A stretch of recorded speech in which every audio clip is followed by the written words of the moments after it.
Mesdames et messieurs, bienvenue à tous dans Inside the Chins, votre nouveau podcast From the Back to the Top qui accueille les voix qui font avancer le football américain en France et en Europe.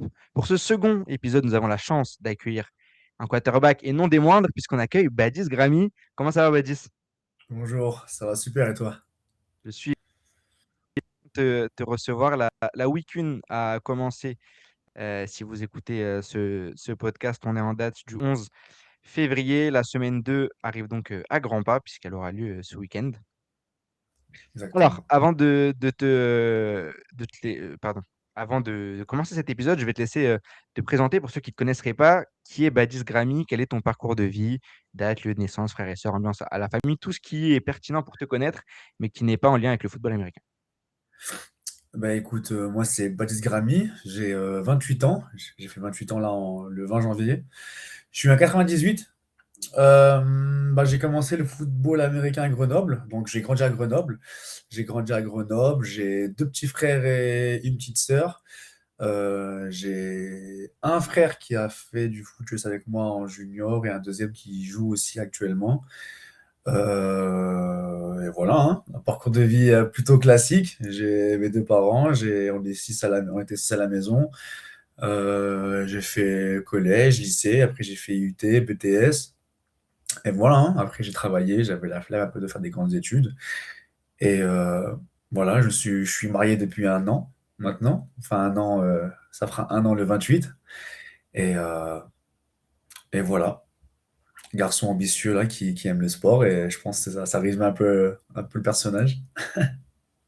Très bien. Bon, alors on va commencer par du coup le début. Tu l'as dit, tu viens de Grenoble. Tu débutes le foot US au Diable en Ouais, 2012-2013, où tu es en c'est catégorie ça. minime. Tu finis double surclassé pour jouer en cadet, mais à la surprise de beaucoup, tu as commencé sur la ligne offensive pendant 2 ans. Et Explique-nous un oui, petit peu ce contexte. bah en fait, le contexte, il est simple, c'est qu'au collège, j'étais gros. Au collège, j'étais gros, j'étais enrobé et voilà, j'avais fait du foot, du coup du soccer juste en primaire. Mais genre en CM1, en CM2, pardon, sixième, bah, j'ai arrêté le sport et donc je faisais que manger et j'ai grossi. Et après, bah, en cinquième, enfin en tout cas l'été entre sixième et cinquième, j'ai découvert le manga Aishil 21 sur Game One et j'avais un voisin, du coup, dans le hall d'à côté qui faisait du flag, en fait, de base. Il faisait du flag football et en fait, je voyais que c'était le même ballon que dans le manga. Et donc, voilà, je me suis fait un pote parce que j'ai eu ce ballon-là et on commençait à se faire des passes et tout. Lui, on faisait déjà depuis 2 3 ans du flag. Et ce qu'il faut savoir, c'est qu'à l'époque, il y avait les Centaures de Grenoble, qui était l'équipe de foot US, et les Diables Bleus, qui était l'équipe de flag. Donc, si tu veux faire du flag, tu vas au Diable Bleu, et si tu veux faire du foot, tu vas en Centaure. Sauf qu'il y a eu, voilà, il y a eu des petites querelles à l'époque. Et bah, du coup, les Diables Bleus ont décidé d'ouvrir une section foot US. Pile l'année où je m'inscris, du coup, à la rentrée de cinquième, je crois, la rentrée de cinquième ou de quatrième, je sais plus. Bah, en fait, mon pote m'amène faire du flag, donc j'arrive à l'échauffement, etc. Et le coach dit, bah, ceux qui veulent faire du flag, vous mettez à gauche, et ceux qui veulent faire du foot, vous mettez à droite. Donc moi, de base, je viens pour le flag. Je voulais perdre un peu de poids, je voulais courir, et vu que sur le terrain de flag, tout le monde court, bah, je suis dans le groupe de gauche, il m'a dit, voilà là-bas. Et tout le monde sait, je pense, l'importance des all-line dans le foot. Donc je pense que dès le début, il a essayé de voilà, se faire une petite ligne offensive. Et voilà, j'ai commencé garde et centre mes 2 premières années. Et voilà, hein. Heureusement que j'ai une petite croissance en fin du collège. Ah, J'ai pu justement, on va y arriver. m'en écarter un petit peu après. Exactement. Bah, ça tombe bien parce que tu me lances parfaitement. À la fin du collège, tu as donc une poussée de croissance. Tu passes tight end grâce au flag que tu as quand même réussi à faire en parallèle, mine de rien. Ouais. Et puis le lycée arrive, tu t'investis à fond. Et là, tu deviens un receveur. Tu as même été sélectionné avec l'équipe de ta région, celle du Rhône-Alpes, pour le tournoi de Vichy. C'est quoi un petit peu tes souvenirs à cette époque? Bah franchement, déjà le foot, ça avait changé un peu, entre guillemets, ma vie, parce que quand tu sais, quand tu es adolescent et que tu te sens mal dans ta peau, tu vois, c'est un peu compliqué enfin voilà, tu te forges une personnalité, tu te forges une identité. Et le sport, ça m'a en fait aidé à grandir. Donc, je me suis fait des potes, du sport. euh, du coup, j'ai grandi, j'ai perdu du poids, j'ai pris en confiance en moi. Donc, je me suis fait aussi, tu sais, plus facilement des amis, même dans la vie de tous les jours. Tu te sens mieux en soi. Et en fait, cette confiance, bah, en fait, j'étais carrément conscient qu'elle venait du sport, tu vois, du foot US. Et en fait, ça m'a donné encore plus de confiance en moi dans le sport. Et ça fait que, bah, voilà, collège, fin du collège, lycée, j'arrive, je suis grand, je suis un skills, du coup, je suis receveur. En plus, je fais du flag à côté, je catch, je suis assez bon pour passer les tests de l'équipe montagne et pour aller au tournoi de Vichy, qui est un tournoi qui est censé filtrer et sélectionner les meilleurs joueurs juniors pour l'équipe de France. Et je suis même pris dans la liste élargie de l'équipe de France, donc c'est-à-dire les listes voilà, de fin de tournoi. Et ouais, c'est déjà bah, le tournoi en lui-même, Vichy, c'est un super souvenir. Euh, Même les sections juniors en soi, elle a toujours une saveur différente en fait, cette catégorie-là, parce que c'est que des gens de ton âge. Contrairement en senior, où dès que tu arrives, bah, tu peux jouer avec des gens qui ont 10 ans plus que toi. Là, on a tous plus ou moins 2 3 ans d'écart, donc c'est vraiment la même génération. Et niveau délire, niveau souvenir, les voyages en bus, les arrêts, les entraînements, les matchs, franchement, c'est une ambiance vraiment différente parce que c'est vraiment, en fait, on est entre lycéens, entre guillemets, tu vois. On est entre lycéens, on est dans le même délire, les mêmes rêves, les mêmes vannes. Et c'est vraiment plus facilement, en fait, on est plus facilement soudés, en fait, entre guillemets, parce que voilà, c'est la même génération et c'était que du fun. On se voyait très souvent à l'extérieur, du coup, vu que c'est la même génération, donc les emplois du temps correspondaient, personne ne travaille, on est tous pauvres, sauf ceux qui sont en alternance, qui ont un peu la chance d'être en alternance. On est tous là à faire ce qu'on peut avec notre argent de poche, mais ouais, que des bons souvenirs en junior. Et à cette époque-là, tu n'es pas encore quarterback, contrairement à aujourd'hui. Il y a eu un événement qui a fait que tu l'es devenu. C'était un jour, et tu le raconteras bien sûr mieux que moi. C'est un jour, tu joues contre Saint-Étienne avec une désormais star de notre environnement du football américain, Ouais. qui est dans l'équipe adverse, qui blesse ton quarterback. C'est donc toi qui le deviens sur ce match-là. Tu n'as plus jamais lâché cette position. Le contexte, les tenants, les aboutissants. Je sais que c'est une anecdote qui va faire sourire beaucoup de personnes. Bah, du coup, je finis ma première année junior, je suis receveur. On finit champion territorial contre les Falcons de Bron. Donc voilà, hein, je fais une grosse saison, on est champion territorial, enfin voilà, heureux. Deuxième saison junior, on arrive en mi-saison contre les Giants de Saint-Etienne.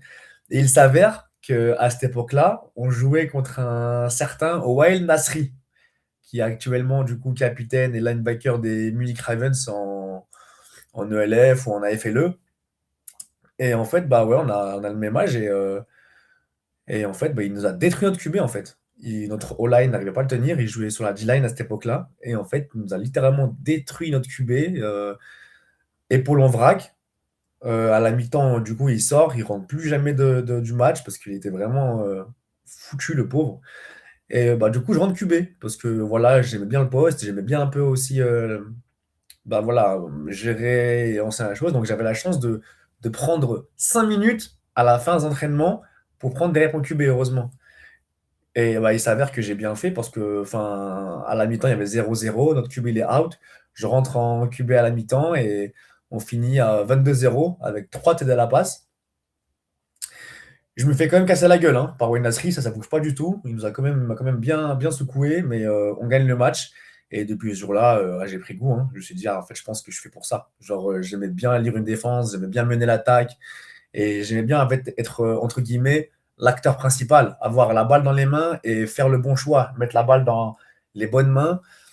Et voilà. Et depuis, j'ai plus bougé. Et le collègue qui jouait QB de base, bah, il est passé receveur et safety. Et il joue encore d'ailleurs safety actuellement, aujourd'hui encore. Ok, donc c'est une histoire, une histoire assez particulière là où dans le précédent épisode, si vous avez pu le voir avec Yanis Paulin, que je vous encourage à voir d'ailleurs si vous n'avez pas vu, lui disait qu'il avait toujours été running back.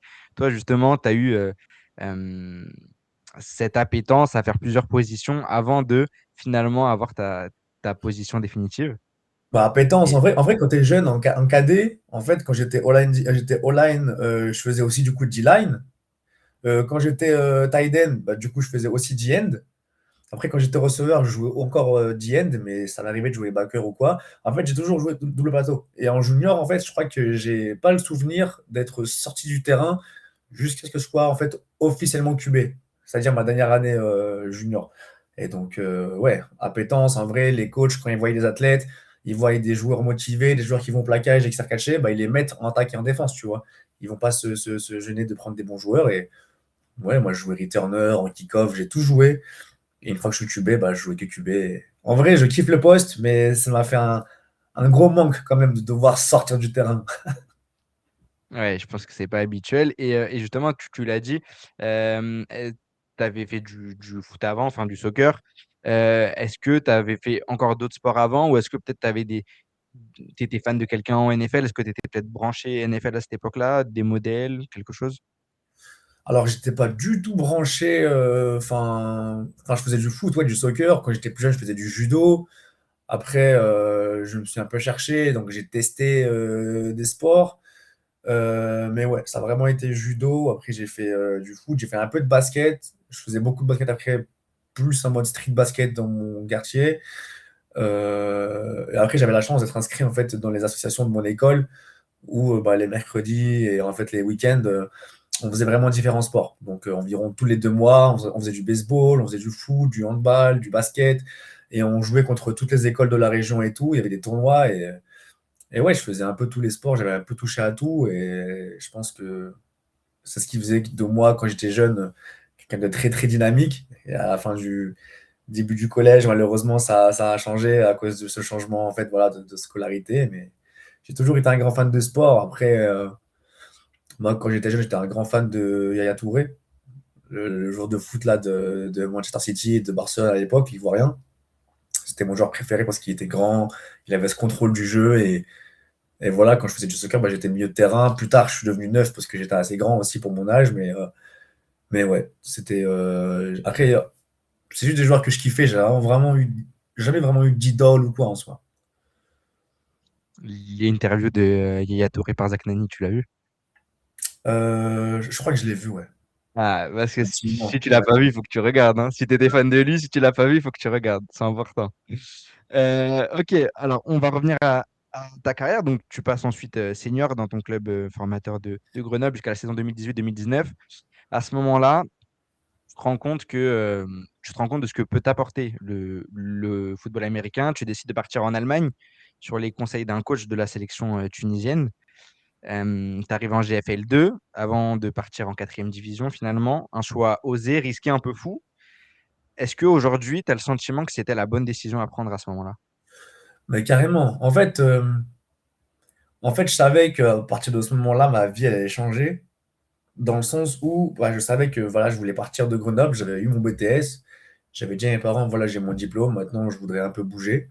Et vu que je kiffais de fou le foot, je me disais, j'ai envie d'utiliser le foot pour bouger. Et j'avais du coup parlé à plusieurs coachs, plusieurs équipes.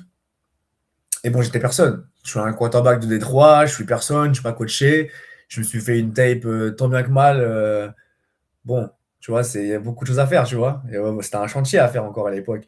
Et bah, j'ai eu la chance d'avoir été en contact avec voilà, le bureau du Flash. Et en fait, pour préparer la rentrée et préparer un match avec l'équipe de la Tunisie contre le Maroc en novembre 2019, eh bien, le coach en question m'appelle pour aller en Allemagne. Et moi, je me dis, en fait, ça peut être que bénéfique. Si je rejoins le Flash, bah, je dois me préparer au maximum parce que c'est une grosse institution et je voulais pas arriver là-bas en touriste. Donc, je me suis dit, en fait, go, hein. Donc, tout le mois de juin, je taffe de nuit pour faire un peu d'argent. Après, je pars tout le mois de juillet, du coup, au Paladin de Solingen parce que, bon, du coup, le head coach coachait là-bas, coach Kevin Conrad. Donc, je suis arrivé là-bas, pas en tant que joueur de l'équipe à part entière, mais vraiment juste en tant que QB de practice squad en soi. Je rencontre de Big Jack là-bas. C'est là-bas que je rencontre Brice, Jacques-André Coquin, qui était à l'époque encore athlète professionnel bah, du coup en GFL 2. Je le rencontre pour la première fois là-bas. Donc, je suis QB de practice squad. Donc, je suis pas équipé pour les matchs, quoi. Mais après m'être entraîné avec l'équipe des Paladins, bah, le coach défensif de la Tunisie, lui, avait son équipe en quatrième division. Il m'invite du coup à coacher enfin coacher, pardon, à jouer pour leur équipe en QB parce que leur QB s'est blessé. Et en fait, bah, voilà, je les rejoins. Ils avaient une victoire et 4 défaites, et je les rejoins, et on fait 4 victoires et une petite défaite, donc on finit en 5-5. Ils partaient très mal, et à la fin, on se maintient juste ce qu'il faut. Et franchement, c'était une incroyable expérience parce que bah, c'était la première expérience à l'étranger.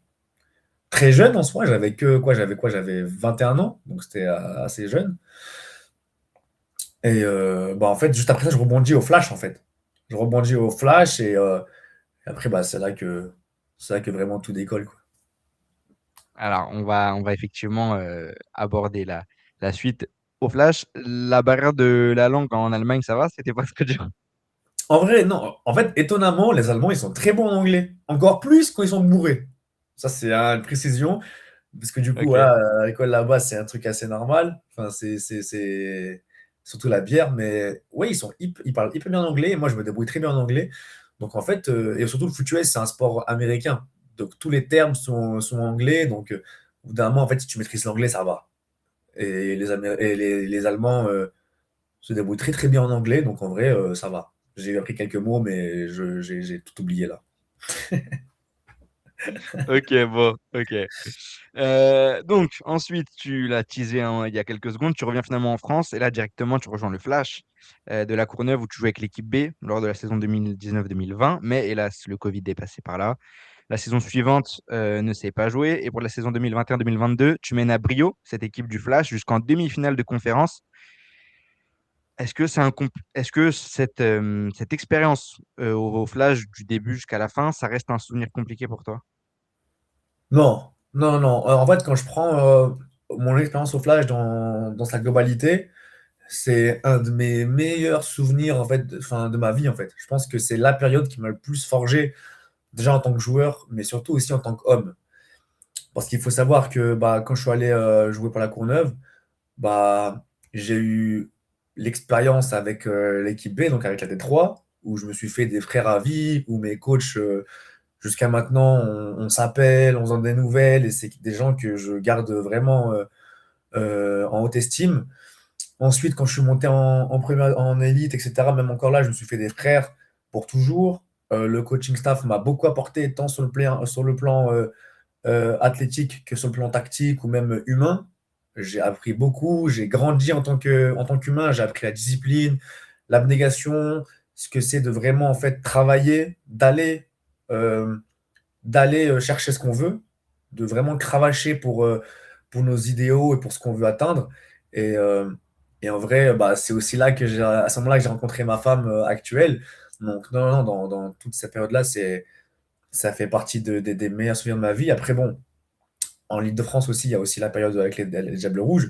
Mais tout ça font que, en fait, c'est une incroyable période de ma vie pour lequel je suis hyper reconnaissant. Et même si les choses ne sont pas passées comme moi je l'imaginais dans mon idéal, je suis plein de gratitude vis-à-vis de tous les coachs qui ont pu m'avoir et que j'ai eu, et tous les coéquipiers que j'ai eu dans ma carrière au Flash, bien sûr. Et avec le Flash, tu as eu une demi-finale de conférence où malheureusement ça s'est mal passé. Avec l'équipe B, Euh, ouais. quel- Avec l'équipe B, exactement. Quelques temps après, tu étais donc le backup de Léo Cremades. Il y a eu un titre CEFL. C'était la première fois pour une équipe française, pardon. Mais pas le titre de D1 en comptant la demi-finale perdue, le titre européen et le titre de D1 qui manque à ton actif. Est-ce que tu aurais préféré que les choses se passent différemment ou tu es content que ce soit passé comme ça? Bah forcément, en tant que compétiteur, on espère toujours tout gagner. En soi, la première année, quand je suis dans la QB Room avec Léo et qu'on a une QB Room juste française, on gagne le titre européen parce que du coup, dans la saison, j'ai quand même un peu joué. Même si on perd en demi-finale, c'est sûr que bon, on a quand même été champion d'Europe, mais on aurait aimé tout gagner. Ensuite, oui, quand je suis quarterback, on perd en demi-finale par contre de Coupe d'Europe, mais on perd en finale élite en 2024. Donc oui, c'est sûr que j'aurais aimé gagner, mais après, en soi, les choses sont comme elles sont, hein. Elles sont arrivées pour des raisons qu'on ignore sûrement, et sûrement pour un bien à l'avenir. Et voilà, hein, les défaites, on en apprend et on espère en sortir plus grand à chaque fois, c'est sûr. Alors, j'ai reçu une anecdote de ton frère, on va enchaîner sur ça, Oula. qui était arbitre. Et apparemment, et ça coïncide avec la suite de l'épisode et la suite de ton parcours, c'est qu'apparemment, au-delà du fait que vous vous ressembliez comme deux gouttes d'eau, alors malheureusement, j'ai pas pu avoir de photos là-dessus, mais absolument tous les clubs ont essayé de te recruter à travers lui, que ce soit des coachs, des joueurs cadres, même ton ancien club des Diables qui l'ont demandé de te faire revenir. Est-ce que c'est ça la vie de star, du coup? Tu vois, tu peux me mettre dans la sauce toi aussi. À dire, Badis, il prend le boulard, ça vient même pas de moi. Non, en vrai, je pense que c'est plus de la chaîne qu'autre chose. C'est sûr que, enfin, moi, je joue au foot parce que j'aime le foot et je m'entraîne beaucoup parce que j'aime bien gagner et je suis un compétiteur. Après, derrière, si je joue bien, bah, c'est juste le résultat de l'entraînement en soi. Donc, j'ai jamais travaillé pour être une star en soi et j'en suis même pas une actuellement, mais c'est sûr qu'après, ça fait plaisir à entendre que des équipes, surtout que tu affrontes et que tu bats, reconnaissent un peu ton niveau et via mon frère, du coup, essaie de me recruter. C'est sûr que c'est toujours un peu, euh, comment dire, c'est flatteur. C'est sûr que c'est flatteur, mais on reste focus. Et justement, il y a eu un moment qui a été un moment de bascule dans ton parcours au Flash, et on va encore rester dessus quelques instants. C'est l'été 2023. Tu fais une grosse préparation physique qui agit comme un game changer. Ton état d'esprit change. Pourtant, tu pars encore backup. Mais Léo Crémades se blesse et tu finis donc par être titularisé. C'est sur ta dernière saison. Tu saisis l'opportunité, tu fais une très belle campagne. Il y a eu notamment une clim à Agnières dont certains sont fiers, d'autres l'ont subi.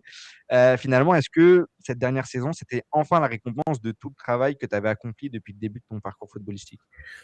Bien sûr, bien sûr. En fait, surtout quand tu pars du principe que depuis que tu es minime 1, tu as toujours été titulaire à ton poste et que tout le monde te parle de haut niveau, ouais, tu joueras en équipe plus tard, ouais, tu seras titulaire, etc., etc., et que tu cravaches pour ça, et que quand tu arrives, en fait, au niveau, entre guillemets, le niveau final, le boss final, en plus au flash, où tu te dis, bon, bah c'est bon, là, j'atteins le Saint Graal, j'atteins enfin, tu vois, la crème de la crème du foot français, tu vois, et que tu es remplaçant, tu te dis, ah ouais, en fait, c'est pas fini, tu vois. En fait, il y a des gens encore. En fait, tu vois, toute la difficulté que j'ai pu rencontrer entre minime 1 à flash D1, eh ben, j'ai galéré autant sur cette partie-là que juste en étant backup, tu vois. En fait, le nombre d'informations et tout ce qu'il y a à apprendre juste pour, en fait, ne serait-ce que être OK pour le niveau D1, bah, c'est équivalent à tout ce que j'ai pu apprendre en fait depuis que je suis jeune, tu vois. Et surtout en plus quand tu arrives dans une QB room aussi exigeante et dans une culture flash aussi élitiste, en fait, bah ouais, tu peux pas être moyen. Tu peux pas être juste bon à ton poste. Derrière, tu as 5-6 mecs à tous les postes qui veulent ta place, surtout en tant que QB, on est juste deux trois. Si t'es pas comme le coach veut, en l'occurrence, quand j'étais au Flash de la Courneuve, en l'occurrence, si t'es pas comme Paul Durand, veut que tu sois sur tel jeu, t'as pas tel timing, tel footwork, bah en fait, tu joues pas. Tu ne joues pas. Et en fait, c'est cette exigence, arriver en tant que backup, arriver en tant que quarterback à succès, entre guillemets, avec le flash B, où tu as des stats voilà, qui survolent un peu toutes les stats possibles en Détroit, et que tu arrives en fait en élite et on te dit, bon, bah gros, t'es OK, ça va, t'es juste bon pour être dans le roster pour l'instant, mais gros, t'as encore rien fait. Bah, tu vois, tu te poses des questions, tu te dis, ah ouais, ok, tu vois, ça en vrai, ça c'est c'est le nouveau, c'est le next level, tu vois. Et du coup, tu bosses. Et c'est sûr que t'arrives, t'es remplaçant toute une année, ça fait cogiter, ça fait réfléchir sur le plan physique, tactique, euh, technique. T'es en retard partout. Tu te dis, bon, bah, qu'est-ce qu'on fait, tu vois? J'ai fait tout ça pour ça. Genre, en vrai, là, genre, j'ai joué 13 ans pour être backup. Bah, du coup, non. Quand tu es un compétiteur, tu as cet ego là qui te fait bosser.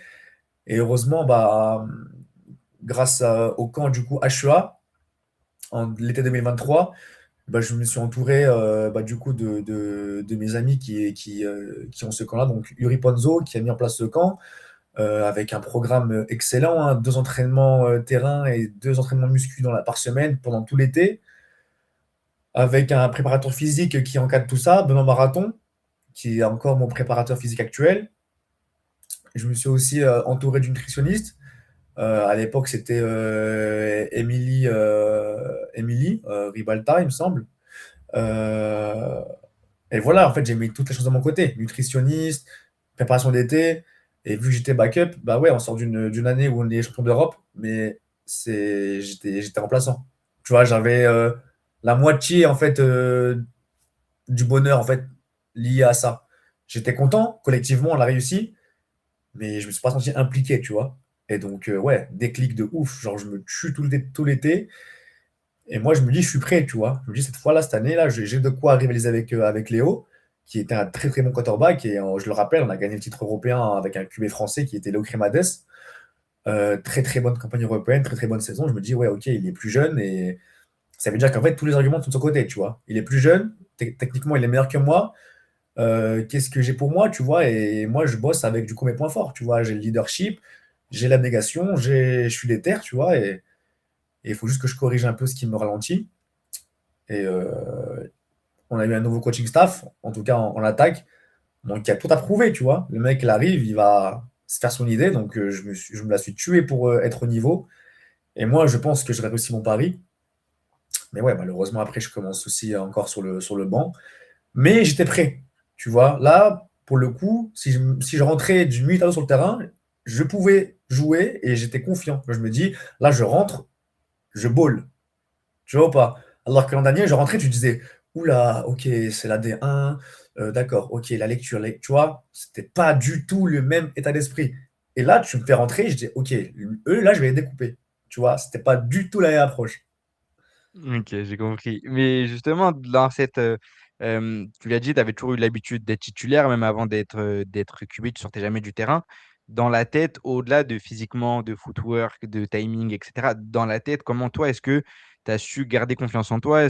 Comment est-ce que tu as su être capable de garder le positif en tête, dans ton esprit, pour pouvoir justement basculer du bon côté dans la tête? Bah, en vrai, je pense la source de tout ça, c'est la passion que j'ai pour ce sport. En fait, j'ai fait trop de chemin, je suis parti de chez mes parents, voilà, en fait, j'ai croisé énormément de bons joueurs qui étaient bien meilleurs que moi, qui étaient bourrés de talent, mais qui ont lâché l'affaire juste parce que c'était un peu dur au bout d'un moment. Qu'en fait, tu vois, je me suis dit, bon, bah, eux, s'ils ont plein de talent et ils arrêtent là, pourquoi moi je vais réussir? Et en fait, c'est juste que moi, je continue, tu vois. Je vais continuer. Et en fait, en fait, j'avais tellement, en fait, en vue, moi, titulaire en D1 au Flash de la Courneuve, que je me suis dit, c'est pas possible que j'arrête avant que je sois ça. Tu vois, je pars d'un bled paumé en Rhône-Alpes, je suis à Grenoble, au Diable Bleu de Grenoble, je commence, je suis minime 1, j'ai une shape éteinte. Qui aurait pu me dire qu'un jour je finirais titulaire au Flash de la Courneuve, tu vois, au meilleur club de France le plus titré de l'histoire de la D1? Personne. Et il n'y a que moi qui y croyais. Et les gens y ont cru à partir du moment où je commence à montrer que j'en étais capable, tu vois. Et après, j'ai eu des coachs qui m'ont encouragé. Il y a beaucoup, Arnaud Mboucha m'a beaucoup aidé sur l'aspect mental à tenir le coup, tu vois. En soi, rien n'est donné. Et en fait, même si les athlètes sur le terrain, tous les titulaires étaient très bons, eux aussi, en fait, ils voulaient être là et ils se donnaient les moyens d'être là. Ensuite, j'étais aussi bien entouré de mes proches. Mon frère m'a toujours encouragé. Kenzie Grammy a toujours été derrière moi, m'a toujours encouragé, a toujours été là quand il pouvait à mes matchs, regarder les lives. Mes parents m'ont encouragé. Yuri, Benoît, enfin toute mon équipe encadrante, ils m'ont toujours encouragé, ils ont toujours cru en moi. Et après, il y a aussi l'aspect spirituel, tu vois. Genre, moi, je suis un croyant, je crois en Dieu, tu vois, et, euh, et je me suis beaucoup réfugié là-dedans, tu vois. Je me suis beaucoup demandé, est-ce que je suis fait pour ça? Et je me suis dit, bah, c'est vraiment comme dans les moyens que je le verrai, tu vois. Si je m'acharne tous les jours pendant des années et qu'à la fin, je suis toujours éteint, j'arrêterai au bout de quelques années, tu vois. Mais là, j'ai fait un an en backup, je vais pas arrêter là, tu vois. Il y a des gens, ils sont 10 ans backup, ils sont toujours passionnés pour le sport. Et donc, j'ai gagné cette passion-là, tu vois, et j'ai travaillé. Et Dieu merci, quand j'ai eu l'opportunité, j'étais prêt, quoi. Et justement, on parle de travail, de rester positif, d'adaptabilité. Je crois que c'est un état d'esprit que tu as toujours eu, puisqu'on m'a fait parvenir une autre anecdote, celle du sprint du RER B. Est-ce que ça aussi, c'est le Mektoub ou raconte un petit peu? Purée. Ça, c'était quand j'étais au Diable Rouge. Du coup, on avait un match à Thonon-les-Bains. Et donc, il y avait une partie qui allait en bus. Mais ceux qui allaient en bus, c'était juste ceux qui étaient du coup seuls avec l'équipe, quoi. Et moi, vu que j'étais avec ma femme et que je voulais aussi passer un week-end à Grenoble, vu que c'est pas loin de Thonon, je me suis dit, j'y vais en avance en train. Mais la chance que j'ai eue, c'était quoi? C'était que, en fait, ça soit une journée de grève. Et donc, vas-y, RERB, les transports à Paname, oh là là là là. C'est, des fois, c'est vraiment compliqué. Et en fait, on a couru à travers les gares. Et il faut savoir que, avec ma femme, du coup, on a sprinté. Et force à elle, hein. Franchement, c'est pas une athlète, mais je pense, je l'ai vu courir plus longtemps que certains joueurs avec qui j'ai joué. On a couru à travers la gare du Nord pour attraper ce train. Mais quand je te dis que on passe les portes et les portes se ferment, mais genre, c'est pas une blague. À ça de rater le train, et après ça, les trains pour aller à Toulon, c'était fini. Je ratais le début du match, je ratais le match complètement. Donc, ouais, c'était très physique. Très, très physique. Mais on a eu le train et on a joué à Toulon. Bon, on s'est fait éteindre, mais on a joué à Toulon. Ouais, justement, la saison après le Flash, donc tu rejoins Villepinte, promu en élite. Euh, Même si je crois que tu aurais bien voulu rester au Flash. Est-ce qu'il y a justement eu un sentiment amer sur ce départ et aussi pourquoi Villepinte, sachant que tu passes d'un club qui est considéré comme historiquement le meilleur de France à un promu, tout change pour toi. Donc pourquoi ce choix là aussi risqué finalement? En vrai, pas si risqué, dans le sens où, ouais, le Flash, je quitte le Flash à travers, enfin, pardon, après entre un désaccord ou, voilà, plus une insatisfaction vis-à-vis de quelques décisions prises. Ça, c'est la vie, tu vois, genre, je contrôle pas et je fais avec. Mais après, ouais, en fait, j'étais installé, j'avais mon travail dans le 93, j'étais installé, j'avais mon appartement, un bon travail qui me plaisait et tout. Et ça reste la base de la vie, en fait, tu vois. C'est pas le Flash qui me payait, c'est pas le Flash qui me faisait vivre. Et moi, j'avais une bonne situation que j'appréciais et dans laquelle je voulais continuer. Et il s'avère que j'ai eu la chance, parce que c'est une chance en soi, tu vois, que les Diables Rouges me proposent de m'accueillir dans leur club, donc me font une offre. Et ensuite, j'ai eu la chance aussi, du coup, d'échanger avec Morgan Lafrance, qui a été top du début à la fin, en disant qu'il respectait mon jeu, qu'il m'avait vu jouer à la finale, il avait vu ma saison 2024. Et donc voilà, c'était assez flatteur et le projet était hyper intéressant, tu vois. Ils avaient des projets sur long terme en élite. Ils mettaient des choses en place, les recrutements et tout. Et même dans cette équipe-là, même si j'y suis resté qu'un an, parce que voilà, la vie font que des fois les choses changent, j'ai rencontré des gens avec qui, voilà, on s'entend toute notre vie, tu vois. Genre, des coéquipiers comme Hugo Schwartz, comme toute mon équipe, toute mon escouade de receveurs, Johan Go, Cédric Michaud, voilà, tous ces gars-là, Joyce, Johnny, enfin tous ces gars-là, même si on a joué qu'un an ensemble, c'était hyper intense et c'est des gars que j'apprécierais toute ma vie, tu vois. Et, Marc, Mathieu, enfin toi, tous ces gars-là, on a bossé un an, ils étaient promus. Il y avait, rares étaient ceux qui avaient une expérience élite, tu vois, et ils sont battus comme des lions, tu vois. Et moi, je suis vraiment content d'avoir été, d'avoir fait partie de cette expérience-là. Et, et voilà, quoi. On a fait au mieux. Et je suis content de ce que ça donnait, en tout cas. Bah, tu as fait même plus qu'au mieux parce que tu as quand même eu, enfin, tu as été en état de grâce, pardon, avec plusieurs records à la clé. Donc, c'est quand même plus que on a fait au mieux et franchement, pour t'avoir vu jouer et avoir vu Villepin jouer, euh, c'était assez sympa à voir. Euh, Entre-temps, Tu as donc changé de club. On va pas en parler tout de suite. On va faire une petite aparté sur ce championnat de D1 que tu connais bien. C'est la dernière saison. L'Elite 8 arrive l'année prochaine, pour la saison prochaine. C'est quoi un petit peu ton regard sur la D1 et pour toi, est-ce que l'Elite 8 est une bonne chose? Bah, mon regard sur la D1, c'est que, enfin, tristement, ou pas d'ailleurs, on voit toujours les mêmes équipes au top. C'est-à-dire que le Flash, Black Panthers, Grizzly, c'est les trois équipes qu'on revoit constamment en playoff ces 4 dernières années. Et les équipes milieu de tableau sont les mêmes constamment. Et les équipes bas de tableau, ceux qui descendent, bah, sont très généralement ceux qui montent, tu vois, ou bien les plus faibles de l'année d'avant. Ça fait qu'en fait, ça fait une sorte de renouveau, tu vois, et l'élite actuelle, bah, je pense, se meurt un petit peu déjà à cause des nouvelles ligues européennes. C'est des ligues pro, donc en soi, c'est une bonne chose pour le foot, mais bon, ça a un peu pesé sur la D1. Et je pense que le manque de jeunes fait que sur le long terme, petit à petit, tu vois, l'élite en pâtit. Tu vois, l'élite ou les seniors en général, tu vois.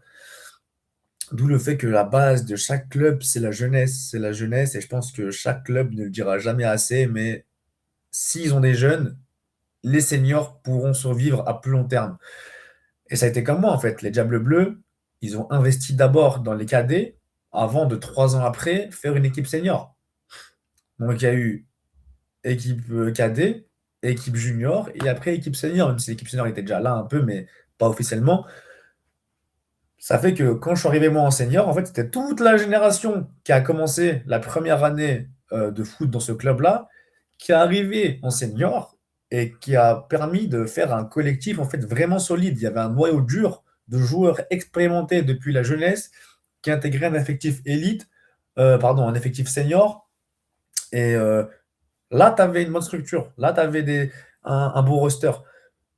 Mais ouais, là, ça se meurt un peu parce que quand je vois qu'il y a plus de saphir ou que tout est un peu mélangé, je pense que ça a un effet indirect, en tout cas dans le temps, sur les seniors. Et par rapport à la Ligue Elite, moi, personnellement, je pense que c'est une bonne chose. Je pense que c'est une bonne chose. Pourquoi? Parce que du coup, déjà, on aura 8 équipes. Ce sera du 8 haut niveau parce qu'ils sont censés être triés sur le volet, un statut pro, voire semi-pro. Ensuite, à voir comment ça se développe. Mais les joueurs qui voudront être sur cette plateforme, profiter du meilleur niveau français, vont forcément s'adapter et déménager ou aller dans ces équipes-là. Et quand on voit que des équipes comme Cannes ne sont pas dedans, ou des équipes comme les Météores ou le Diable Rouge ne sont pas dedans, tu te dis, bon, ok, donc ces joueurs-là, tu vois, s'ils veulent vraiment jouer au football au haut niveau et pas juste jouer pour des couleurs, eh ben, ils vont faire en sorte d'aller dans les équipes qui sont dans la Ligue Elite. Et bah, indirectement, le niveau va monter. C'est sûr, le niveau, faut qu'il augmente, tu vois. Et ensuite, il y a un cahier des charges qui est fait pour justement améliorer la formation des jeunes. Ok, donc on garde dans l'esprit que c'est positif et que ça Ça va va dans aider. le bon déroulement du football français. Et ok, c'est très intéressant d'avoir Mais ton, moi, quand j'étais petit, je ton point voyais de des vue. matchs Centaure Flash, une équipe du Nord, tu vois, tu te dis, ouais, eux, ils viennent de Paname et tout. Et c'est ça qu'il y aura. Il y aura des équipes, il y aura des enfants, des jeunes qui verront des équipes du Nord contre des équipes du Sud, des grands clashs constamment chaque semaine, parce que c'est ce que c'est censé être, tu vois.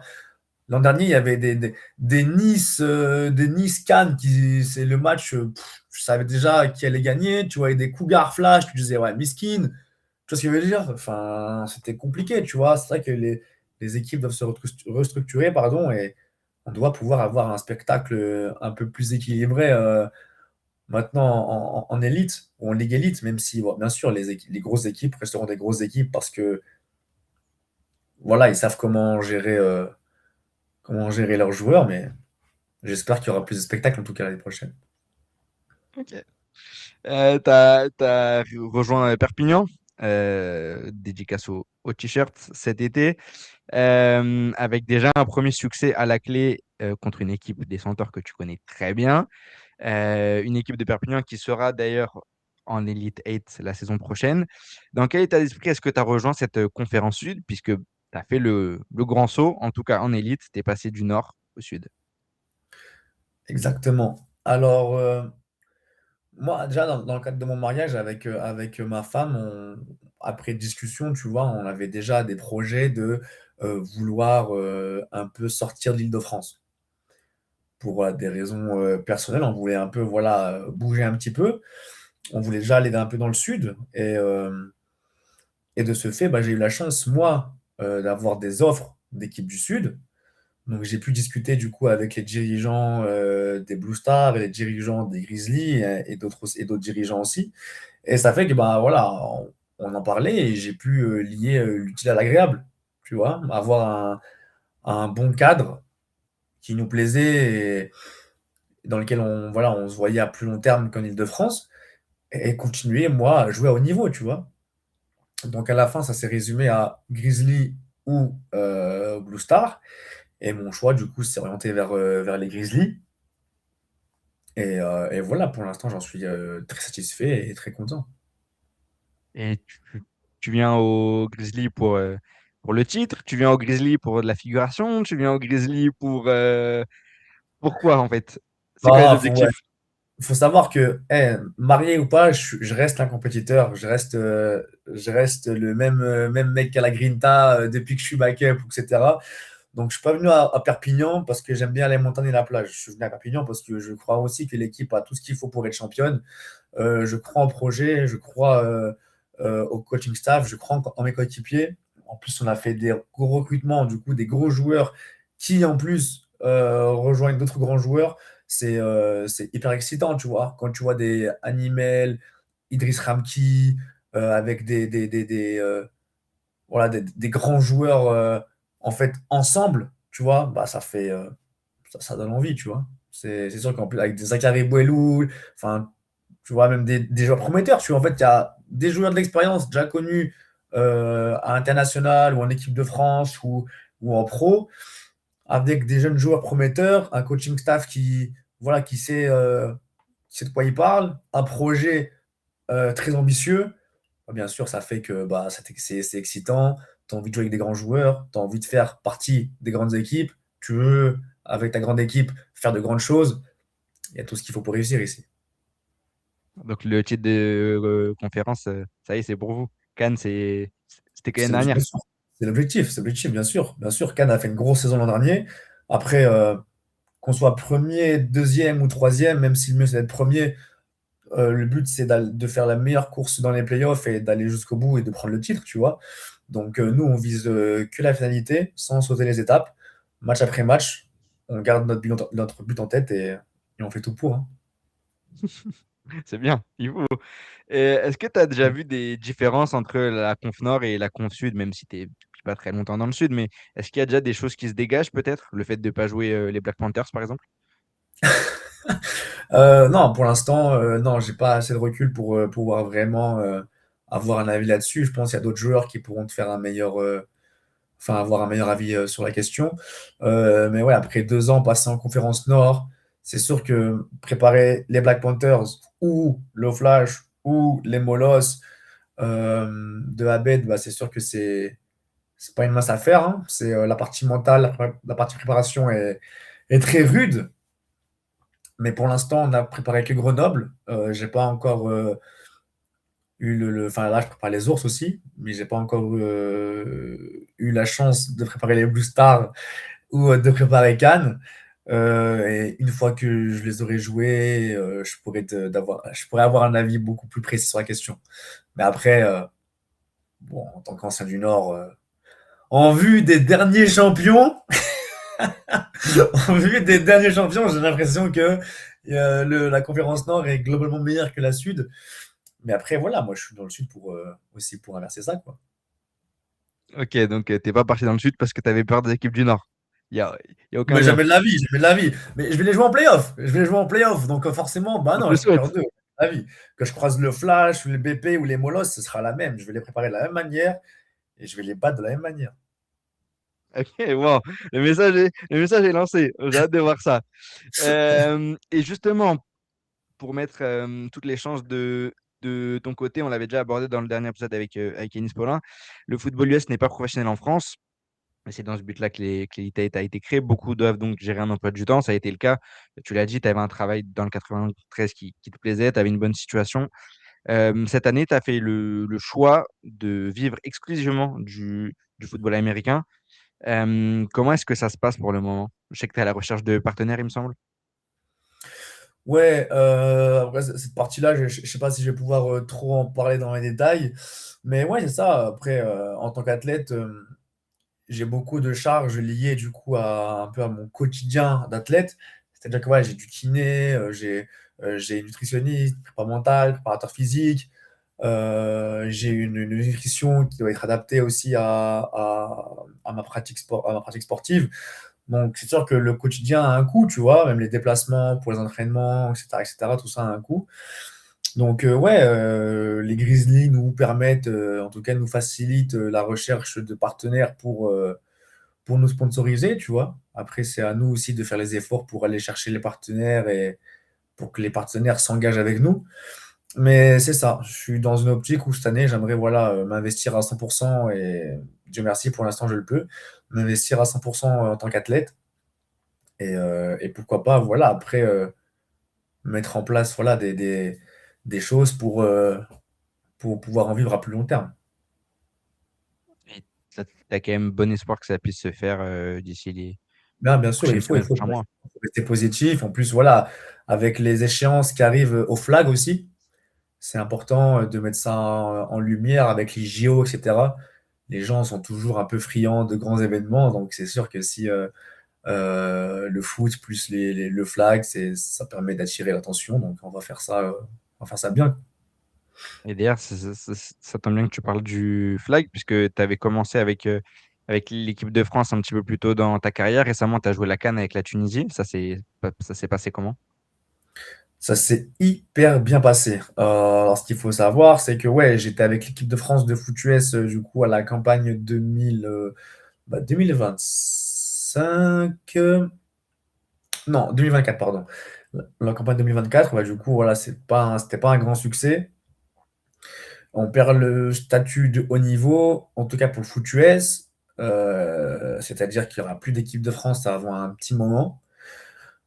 Et voilà, j'ai la chance de pouvoir en tout cas changer de nationalité sportive une fois dans ma carrière. Et bah, vu que voilà, de base, le flag en équipe de France ne m'intéressait pas plus que ça. Tu vois, je suivais, mais j'ai pas forcément cette ambition-là. C'est pas mon sport principal. Par Ils contre, sont la ambitieux Tunisie, pourtant. pardon? J'ai dit pourtant, ils sont ambitieux pour l'instant avec l'équipe Ouais, de bien sûr, flag, l'équipe ils de sont France pour ambitieux. l'instant. Ils sont ambitieux. Après, moi, à ce moment-là, c'était pas mon objectif. Je préférais m'investir vraiment et me préparer pour le foot, en tout cas à l'échelle de mon club. Mais ça m'intéressait pas trop le flag. Surtout que voilà, je pense qu'il y a des gens qui s'investissent qu'à ça, alors que moi, je suis de base un joueur de foot. Donc voilà, c'était pas un truc dans lequel je voulais m'engager. Cependant, la Tunisie, qui est mon pays d'origine, le pays de mes parents et voilà, le pays mon pays de cœur aussi, bah, c'est aussi fait une infrastructure, enfin plus, pardon, un statut, créé une équipe quoi. La Tunisie a créé une équipe du coup de flag et de foot US euh, et du coup a pu être éligible à participer à la CAN, donc c'est la Coupe d'Afrique des Nations, donc l'équivalent de la Coupe d'Europe qui a eu lieu là cet été.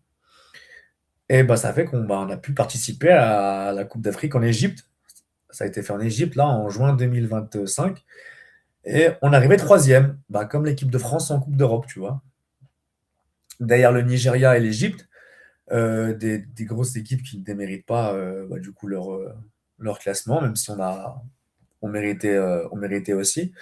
Et voilà, du coup, cette CAN été qualificative, bah, comme un peu la Coupe d'Europe à la prochaine Coupe du Monde, qui aura lieu cet été, il me semble. Et bien heureusement, bah, les JO étant en 2028, on aura une CAN qualificative à des sortes de barrages, parce qu'il coup, il y aura des places limitées. Donc, il y aura voilà, le vainqueur de la Coupe d'Afrique aura la chance de jouer quelques matchs barrages pour avoir une place au JO. C'est-à-dire qu'on n'est pas à l'abri de voir un maillot floqué Badis Grammy au JO de LA. Voilà, on n'est pas à On l'abri. dirait- Ça, t'as intérêt à l'encadrer, ça, hein. Si tu l'as, t'as intérêt à l'encadrer. Mais bien sûr, mais bien sûr. Mais qui peut dire dans sa vie, je suis un athlète olympique? Si j'ai l'occasion de le dire, je vais pas me gêner, hein. On va tout faire pour mettre les chances de notre côté et travailler pour voilà, gagner d'abord la Coupe d'Afrique qui sera rudement jouée. Et ensuite, les matchs qu'il y aura à jouer, on les fera aussi avec la même intensité pour pouvoir avoir une chance de représenter la Tunisie et de mettre la Tunisie sur la map. En tout cas, on te le souhaite et on espère voir ça prochainement. On suivra ça, évidemment. En plus, il y a d'autres joueurs Inch'Allah. d'élite qui jouent aussi avec des sélections africaines. Je pense notamment à Adrien Linda avec le Cameroun. Donc, et en parlant de fierté, justement, on va enchaîner avec une question de ton frère. Celle de ta femme arrive bientôt, hein, t'inquiète pas. Mais en tout cas, on va enchaîner avec celle de ton frère. Depuis que tu as quitté ta ville natale, tu as énormément progressé à un point où tu as été sélectionné en équipe de France, tu as été attiré par plusieurs clubs en élite. Tu joues maintenant pour la Tunisie. À ce stade de ta carrière, que représente le foot US à tes yeux maintenant que ta carrière a grandement évolué et quels sont tes objectifs? Bah, c'est sûr que là, le foot US, en fait, ça m'a ouvert toutes les portes en fait, bah, jusqu'à maintenant, en fait. Tant d'un point de vue social que sportif, en fait, le foot US, là, à l'instant T, c'est la base de ma vie. Tu vois? Donc là, je pense que j'arrive bientôt à un âge où j'ai plus joué au foot US dans ma vie qu'autre chose. Tu vois? J'ai commencé le foot US à quoi? 12 13 ans, j'en ai maintenant 28. Bah, tu fais le calcul, bah, c'est déjà le cas, tu vois? Genre, j'ai fait du foot pendant 15 ans et voilà, avant, je faisais 13 ans d'autre chose, tu vois? Donc, ça fait partie intégrante de ma vie. Le foot US fait partie de mon identité, tu vois? Et ouais, je lui dois beaucoup de choses. Je lui dois des grandes leçons de vie, je lui dois des nouveaux frères dans ma vie, je lui dois des nouvelles personnes que j'admire, que je respecte beaucoup, qui m'aident au quotidien, etc. Et, et ouais, je lui dois beaucoup de choses, même d'avoir rencontré ma femme grâce à, voilà, là où j'ai habité. Donc, ouais, je lui dois beaucoup, je lui dois pratiquement tout. En deuxième position après Dieu. Et mes objectifs, bah, c'est pas parce que voilà, que j'ai pris de l'âge et que je suis plus vers la fin que le début de ma carrière que j'en veux moins, hein. Au contraire, j'en veux plus que jamais. Là, j'arrive à un âge que je considère comme une sorte de prime, tu vois, où j'arrive à briller avec une sorte de régularité et à pouvoir jouer à haut niveau régulièrement et consciemment, tu vois. Et bien sûr, je veux être champion de France, si je le peux, champion d'Europe. Après, si je le peux, être multiple champion de France et d'Europe. Et bien sûr, je suis pas contre une opportunité en AFLE ou en Ligue Europe ou en UEFA. Je sais pas c'est quoi le nom des ligues. Ou je suis pas aussi contre des expériences en Europe, tu vois. Après, je dois aussi prendre en compte que j'ai aussi maintenant des responsabilités un peu plus privées, familiales, tu vois. Donc voilà, faire en sorte que tout coïncide, mais bien sûr, le foot reste ma passion. J'aime ça de tout mon cœur, tu vois. Et moi, si je peux tout rafler, je rafle tout, hein. C'est la mentale qu'il faut avoir, de toute façon. Ah, C'est mais ça c'est qu'il sûr, faut. c'est sûr. C'est sûr. Au-delà du football américain, est-ce que tu as d'autres passions? Est-ce qu'il y a d'autres choses qui t'animent, mis à part ta foi et du coup le football américain? Et Achille 21, peut-être? Ah, maintenant, je pense que j'ai fini les mangas là plusieurs fois. Là, je fais une petite pause. Non, bien sûr. Bah, après, moi, je suis quelqu'un qui lit beaucoup. Euh, En soi, moi, j'aime beaucoup, après, tout le commerce, tu vois. C'était mon travail en temps normal. C'est quelque chose qui m'anime beaucoup. Après, est-ce que j'aurais peut-être des projets peut-être plus personnels? Ça, je le mettrais peut-être en place plus vers ma fin de carrière footue, parce que ça prend beaucoup de temps, hein, les projets personnels. Mais ouais, après, honnêtement, le foot m'a tellement marqué que au début, je pensais pas m'orienter dans ça, mais là, le coaching m'intéresse beaucoup, tu vois. En fait, quand je vois que les seniors et toutes les divisions seniors, en fait, prennent un coup à cause du manque d'investissement dans les jeunes, bah, en fait, tu vois, tu veux faire partie de la solution, tu vois. Il y a tellement de jeunes qui ont réussi même à aller outre-Atlantique parce qu'il y avait des gens qui prenaient le temps d'être là pour eux, tu vois. Genre quand je vois en fait la réussite du Flash, je me dis mais c'est en aucun cas un miracle. J'ai vu de mes propres yeux en fait les équipes encadrantes, les coachs U14, U16, U18, seniors, être là pour les gens en fait. Et ça crée un cadre socio-culturel, tu vois, où les gens en fait se lient avec le Flash, mais pour les raisons qui dépassent le sport, tu vois. C'est des gens qui sont là pour les jeunes humainement, qui les aident dans la scolarité, qui les aident socialement, et ça crée un vrai lien, tu vois. Et ça aide en fait les gens à grandir, et je trouve que ça a tellement son importance, outre le côté sportif, et j'ai envie en fait de rendre en fait aux jeunes ce que les anciens ont été pour moi, tu vois. Genre, juste pour mentionner Thierry Rouvier, qui a été mon entraîneur au Diable Bleu, que je sois de minime à senior. Du coup, il m'a connu adolescent, genre début adolescent à maintenant, tu vois, maintenant homme marié, tu vois. Il m'a vu grandir et il a été un pilier, en fait, pour moi sur l'aspect sportif et social. Tu vois ce que je veux dire? Parce que avec les cours où tu vois tes profs plus que tes parents et le sport, tu vois, en soi, quelqu'un qui t'insuffle de la positivité constamment, ça marque un jeune, tu sais pas à quel point, tu vois. Dire à quelqu'un, un jeune, franchement, tu es capable de faire des grandes choses, tu peux être un joueur de ouf, fais ci, fais ça, continue à faire ci, continue à faire ça, évite ça. En fait, quand il te les insulte pour les bonnes raisons, tu vois, avec bienveillance, ça peut changer un homme, tu vois. Et ça, je l'ai recroisé, je l'ai re-eu à la Courneuve en étant plus âgé, tu vois, avec Mehdi Matala, qui était mon head coach en Détroit, voilà, qui me faisait confiance, qui me poussait, des Arnaud Mbucha, voilà, qui te faisait relativiser par rapport à des choses de la vie, qui t'encourageait, même des Paul Durand, tu vois, après, bien sûr, chacun à leur manière, tu vois, mais des Paul Durand qui t'insufflaient cette exigence à avoir pour mériter les hauts niveaux, pour avoir du temps de jeu, tu vois, qui te poussait à l'excellence. Nicolas Simoneau, qui, voilà, te forcer à avoir un mental à toute épreuve pour pouvoir réussir et tout et voilà et tout affronter et à pouvoir tu vois, tout surmonter voilà bah, tout ça c'est un impact tu vois et ce serait du gâchis d'avoir de bénéficier de tout ça et pas pouvoir le transmettre à des jeunes pour qu'eux aussi puissent tu vois que ce soit dans le foot ou dans leur vie appliquer et être aidés tu vois. C'est clair que l'entourage et la mentalité, ça fait beaucoup de choses, surtout l'entourage. Et comme on arrive bientôt à la fin de ce podcast, on va parler, je pense, de ton plus gros soutien, à savoir ta femme, qui m'a elle aussi transmis une question. En tant que quarterback et capitaine, comment gères-tu tes propres failles, tes zones de brouillard ou de doute pour ne pas que cela impacte l'ensemble de ton équipe?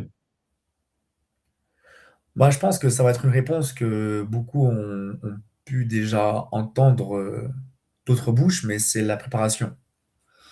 Et ça, je l'ai appris dès que je suis arrivé au Flash, c'est qu'en fait, peu importe la pression, peu importe l'ampleur de l'événement, si tu te prépares à un match et que tu te prépares assez, que ce match soit à huis clos ou diffusé dans le monde entier, en fait, ce sera du foot.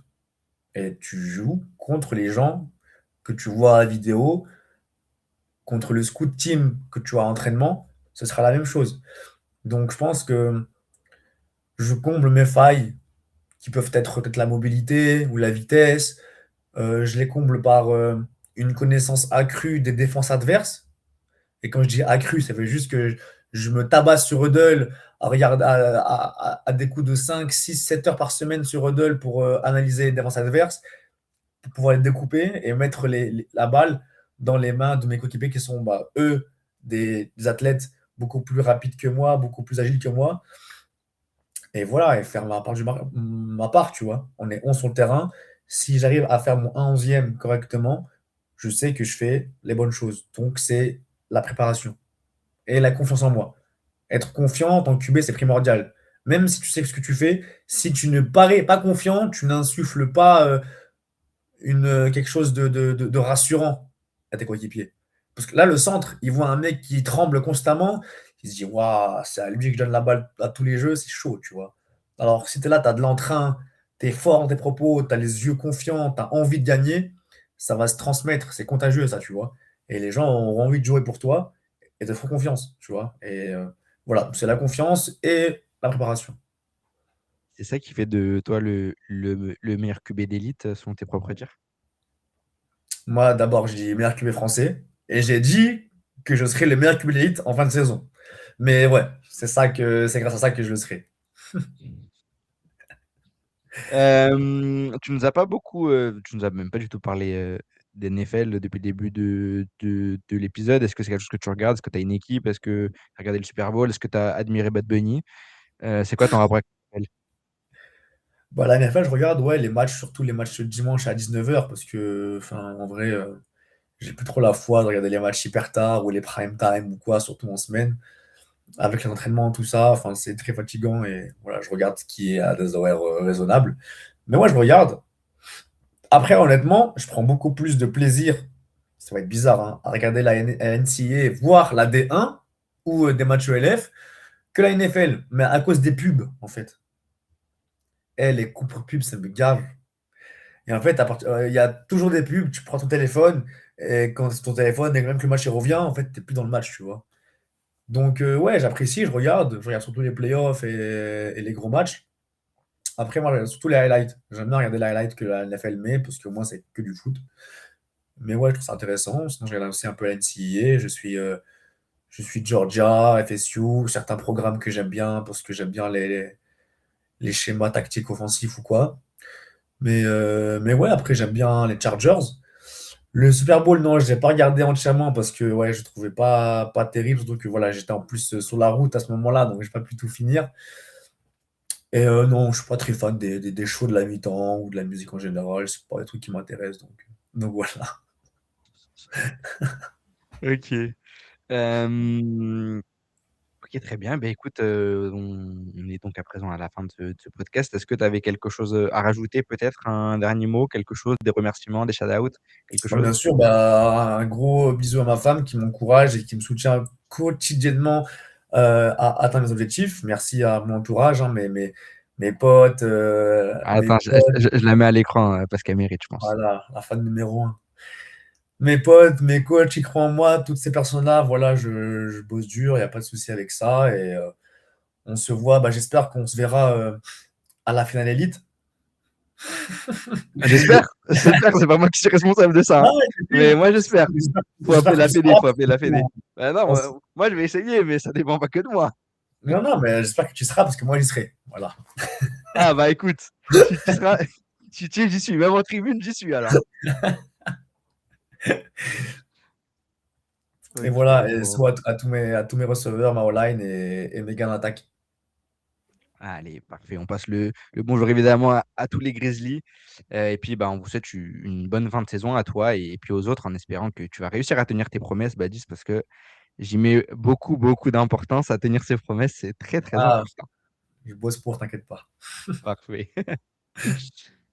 Bon, écoutez, les amis, Inside de Chins, c'est fini pour aujourd'hui. Merci à tous d'être restés présents jusqu'à la fin de l'émission. Si vous avez apprécié, que vous voulez soutenir le projet, euh, que vous voulez voir d'autres épisodes, on vous laisse partager, commenter et vous abonner. N'hésitez pas à dire en commentaire qui est-ce que vous voulez voir pour les prochaines interviews. Badis, est-ce que ça t'a plu? J'ai archi kiffé, j'aime beaucoup l'initiative, merci beaucoup. Merci beaucoup. À tous les amis, on se dit, j'espère, à la semaine prochaine. À bientôt, en tout cas, les amis. N'oubliez pas, from the back to the top, tous ensemble, allons démocratiser le football américain. À la prochaine. Ciao, ciao. 5, 4, 3, 2, 1.